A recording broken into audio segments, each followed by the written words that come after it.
Hello!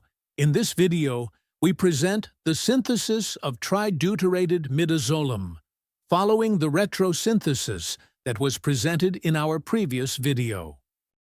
This isotopologue may prove to be useful for the investigation of the pharmacology and the metabolism of this drug, as well as serving as a reference standard for bioanalytical methods. The synthesis of trideutyrated midazolam involves initially preparing the fluorinated benzophenone intermediate to then proceed with the subsequent elaboration of the diazepine heterocycle, and finally to elaborate the fused imidazole ring containing the methyl deuterated group, which in turn is obtained from hexadeutyrated acetic anhydride, as we will see later. Preparation of the fluorinated benzophenone. The protection of aniline-1 with ditert-butyl dicarbonate generates carbamate-3, which, when treated with tert-butyl lithium and subsequently with the fluorinated benzoate methyl ester, and then by reacting with aqueous hydrochloric acid, it deprotects the aniline group, ultimately yielding benzophenone 5. Preparation of the dicarbamate of 1,3-diamino-2-propanone. When 1,2,3-propanetriol-6 is reacted with hydrogen chloride under pressure, dichloropropanyl 7 is formed.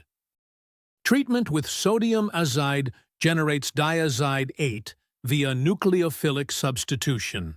Its catalytic hydrogenation yields diaminopropanol 9.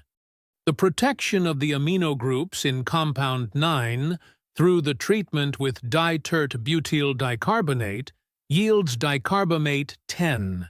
The oxidation of the secondary alcohol in 10, when it is treated with oxalyl chloride in the presence of dimethyl sulfoxide, leads to the formation of the di-substituted acetone 11.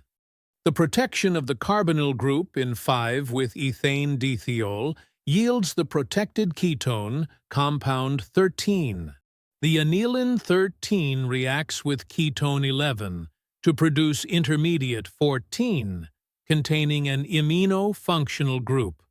Without isolating intermediate 14, sodium cyanoborohydride is added to reduce the imino-functional group, thereby producing the secondary amine 15.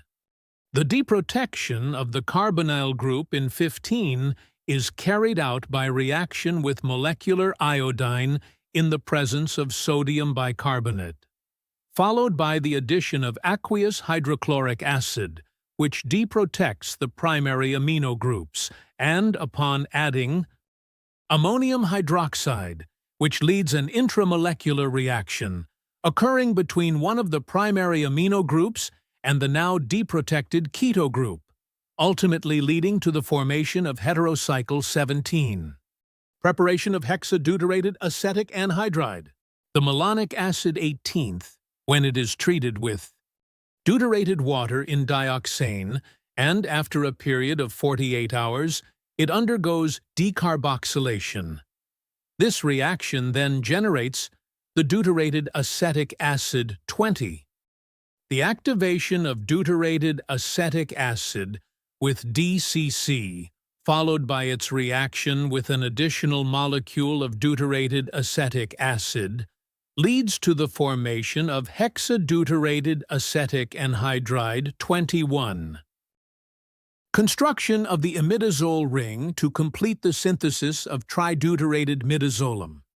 The deuteroacetylation of the primary amino group of 17 is quantitatively accomplished by the addition of hexadeutyrated acetic anhydride to produce of amide 22. The treatment with polyphosphoric acid catalyzes the intramolecular addition of the secondary amine to the carbonyl group to form imidazoline 23. Finally, the oxidation of 23 with manganese dioxide yields trideutyrated midazolam. In summary, here are the raw materials and their structural contribution. Thank you for your attention.